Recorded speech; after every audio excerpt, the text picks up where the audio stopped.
Hello guys, welcome back to my channel mind हाइस nursing. तो आज का जो टॉपिक है वो है mental health nursing and psychological nursing से रिलेटेड उसी का टॉपिक है, जो कि है न्यूरोट्रांसमीटर्स। तो न्यूरोट्रांसमीटर्स होते क्या हैं, सबसे पहले हम ये जान लेते हैं। Neurotransmitters are chemical messengers that body can function without. Neurotransmitters हमारे बॉडी के मैसेंजर्स हैं एक तरीके से, जो केमिकल सिग्नल्स को एक जगह से दूसरी जगह तक लेके जाते हैं, जिसके बिना हमारी बॉडी का फंक्शन नहीं हो सकता। और ये जो इनका जो केमिकल सिग्नल्स हैं जो ये लेके जा रहे हैं, कहाँ से कहाँ ले जा रहे हैं, one neuron to the next target. और टारगेट इनका क्या हो सकता है, वो एक अनदर न्यूरॉन हो सकता है, या फिर कोई मसल सेल हो सकती है, या फिर ग्लैंड हो सकती है। और इनका स्टोरेज कहाँ होता है, these are stored in vesicles of axon terminals. जो न्यूरॉन्स होते हैं, न्यूरॉन का जो एक्सॉन पार्ट होता है उसके टर्मिनल्स में ये स्टोर्ड होते हैं। और ये ट्रैवल कहाँ करते हैं, pre synaptic neuron to post synaptic neuron. तो हम आज इसको थोड़ा फन वे में इसकी क्लासिफिकेशन को पढ़ेंगे, याद करेंगे, क्योंकि इसको याद करने के लिए बहुत मेहनत लगती है। स्पेशली जब हमको एग्ज़ाम्स में ये क्वेश्चन आते हैं तो बहुत कन्फ्यूजन होता है कि किसका क्या रोल है और कौन सा किस क्लास में आता है। तो हम आज इसके बारे में पढ़ेंगे तो इजीली मैं आपको समझा दूँगी। क्लासिफिकेशन का मैंने एक निमोनिक्स बनाया है जो कि है कमोनी। ठीक है, कमोनी। सी से हो गया कोलिनर्जिक्स, ए से हो गया अमाइनो एसिड्स, एमओ से हो गया मोनोअमाइंस, और एन ई से हो गया न्यूरोपेप्टाइड्स। तो अब हम इनको डिटेल में पढ़ेंगे। सबसे पहला है कोलिनर्जिक्स। कोलिनर्जिक्स में हम देखेंगे सबसे जो ज़्यादा फेमस है एसिटाइल कोलिन। एसिटाइल कोलिन को याद करने के लिए आप एसिटाइल, ए से एसिटाइल कोलिन और ए से ऐश्वर्या राय, ऐसे करके आप याद कर लीजिए। और ये हम यूज़ कहाँ करते हैं, इन ट्रीटमेंट ऑफ अल्जाइमर। अब वो कैसे करेंगे वो मैं आपको बताऊंगी थ्रू इट्स फंक्शन। तो जैसे आपने बोला कि ऐश्वर्या राय से हमने एसिटाइल कोलिन याद कर लिया, इसके फंक्शन को हम कैसे याद करेंगे। ऐश्वर्या राय के बाद आपको नेक्स्ट चीज़ दिमाग में क्या आती है, सलमान। ठीक है, तो हम इसको SALMAN से याद कर लेंगे। एस से क्या हो गया, स्लीप। AL से क्या हो गया, अराउजल। M से हो गया मूवमेंट एंड मेमोरी, और AN से हो गया पेन। तो ये आपके फंक्शन हो गए। अब हम ये देखेंगे कि अगर एसिटाइल कोलिन बॉडी में डिक्रीज़ होता है या इंक्रीज़ होता है तो उससे क्या इफ़ेक्ट पड़ेगा। अगर ये इंक्रीज़ होता है तो हम ऐसे याद करते कि अगर ऐश्वर्या और किसकी क्लोज आई है, सलमान के, तो उसे क्या हो जाएगा, डिप्रेशन। ऐश्वर्या को डिप्रेशन हो जाएगा अगर वो उसकी क्लोज आएगी। तो इसको हम ऐसे याद कर सकते कि एसिटाइल कोलिन अगर इंक्रीज़ होगा तो बॉडी में क्या हो जाएगा, डिप्रेशन। और अगर ऐश्वर्या दूर जाएगी, ठीक है, तो वो ओके रहेगी, बट सलमान को क्या होगा, अल्जाइमर। तो हम ऐसे याद रखने के लिए एक ट्रिक है, जस्ट फन वे में। आपको अगर वैसे याद रहता है तो वेल एंड गुड। तो हमने देखा है एसिटाइल कोलिन अगर इंक्रीज़ हो रहा है तो डिप्रेशन, और डिक्रीज़ हो रहा है तो अल्जाइमर। ठीक है, नेक्स्ट हम देखेंगे मोनोअमाइन में।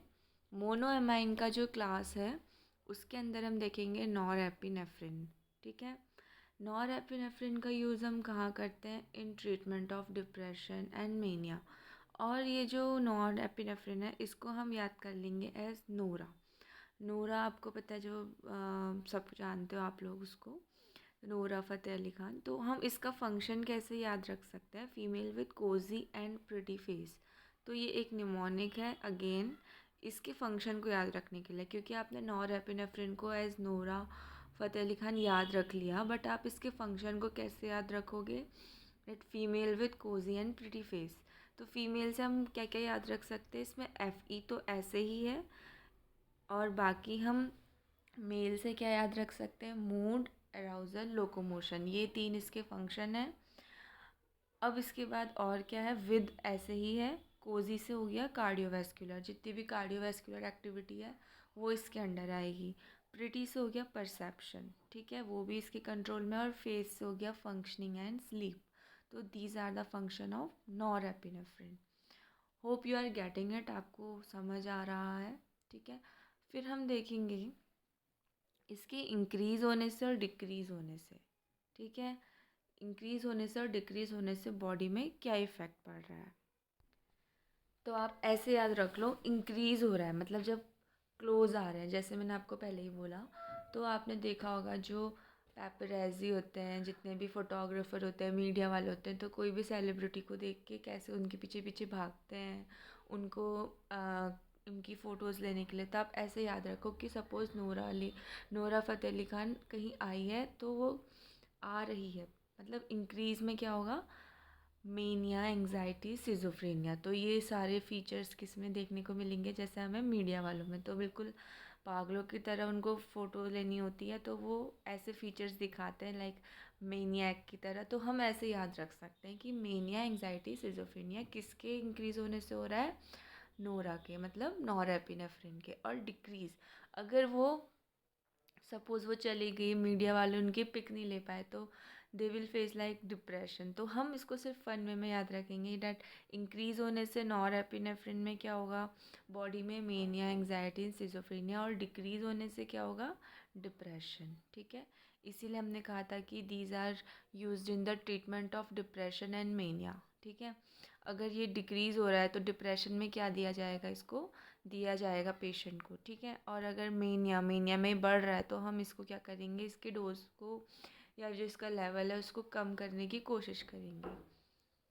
तो हमने अभी तक एसिटाइलकोलिन और नॉरएपिनेफ्रिन पढ़ लिया। अब हम देखेंगे next, which is dopamine. Dopamine is also monoamine, ये भी मोनोअमाइन क्लास के अंदर आते हैं, और इसका भी सेम रोल है इन the treatment of depression and mania. अब डोपामीन को हम कैसे याद रख सकते हैं, डॉली बिंद्रा से। आप सब ने बिग बॉस देखा होगा, तो आपने उसमें एक डॉली बिंद्रा कैरेक्टर थी, जो मेंबर थी बिग बॉस में जो आई थी, वो बहुत ज़्यादा चिल्लाती थी, हल्ला करती थी। तो आप उससे इसको याद रख लीजिए। फंक्शन क्या है इसका, might cry and very emotional पाल। ठीक है, मतलब रोना रोना धोना हल्ला करना, तो वो उसमें बिग बॉस में ऐसा बहुत करती थी। तो आप ऐसे फंक्शन इसका याद रख लो डोपामीन का, that might cry and very emotional Pal. Might cry से क्या हो गया, मूवमेंट एंड कोऑर्डिनेशन, ये इसके फंक्शन है। वेरी से हो गया वॉलंटरी जजमेंट, इमोशनल से हो गया इमोशंस, और पाल से हो गया प्रोलैक्टिन रिलीज। तो these are the functions of dopamine. अब हम इसमें देखेंगे अगर ये इंक्रीज़ होगा या डिक्रीज़ होगा तो क्या फ़र्क पड़ेगा बॉडी में। तो आप ऐसे याद रख सकते हो कि जैसे बिग बॉस में जितना कोई भी जो बिग बॉस में जितने भी मेंबर्स हैं, वो लोग जितना ज़्यादा टीआरपी देंगे उतना उनका शो चलेगा।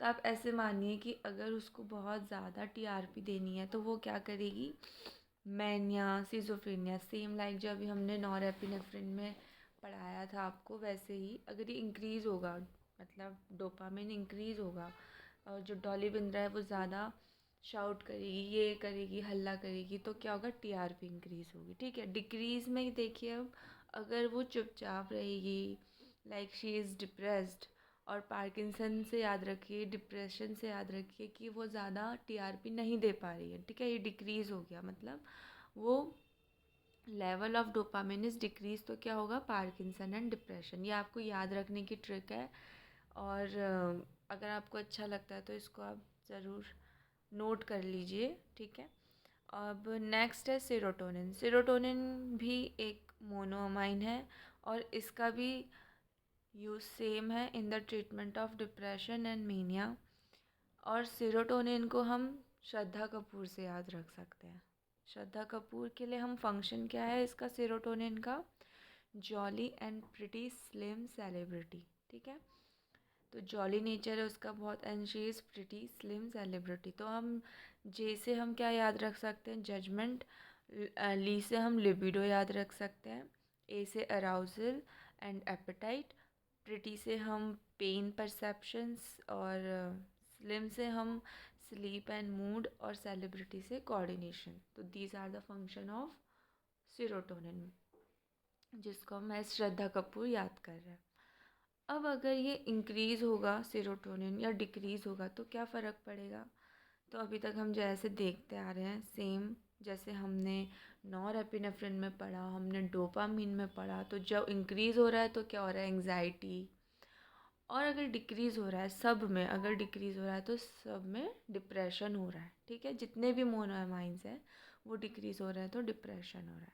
नेक्स्ट अब हम पढ़ेंगे अमाइनो एसिड्स। अब जो हमारा कमोनी में ए था अमाइनो एसिड, उसके अंदर हम पढ़ेंगे सबसे पहला गाबा।